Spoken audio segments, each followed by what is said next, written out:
किसी गांव में राजू नाम का एक व्यापारी रहता था जो अपनी ईमानदारी और समझदारी के लिए जाना जाता था। उसी गांव में रामू नाम का एक धोबी था जो थोड़ा चालाक और लालची था। वह हमेशा सोचता था कि कैसे बिना मेहनत के अधिक पैसा कमाया जाए। एक दिन रामू ने सोचा कि व्यापारी को धोखा देकर कुछ पैसे कमाए जाएं। वह राजू के पास गया और कहा, सेठ जी, अगर आप मुझे अपना सबसे महंगा कपड़ा धोने को देंगे तो मैं उसे बिना कोई पैसा लिए धोकर चमकाऊंगा। राजू को उस पर शक हुआ, लेकिन उसने अपनी पत्नी की कीमती रेशमी साड़ी उसे दे दी।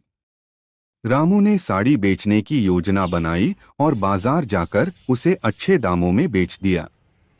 वह खुश हो गया कि अब उसने व्यापारी को ठग लिया है।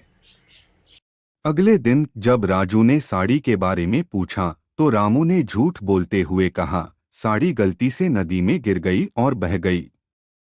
राजू मुस्कुराया और बोला, कोई बात नहीं, लेकिन मैं जानता हूं कि साड़ी कहाँ है। मैंने उसमें एक खास निशान बनाया था जो सिर्फ मुझे पता है। अब यह बात मैं गांव के मुखिया को बताऊंगा। रामू डर गया और समझ गया कि उसकी चालाकी पकड़ी गई है।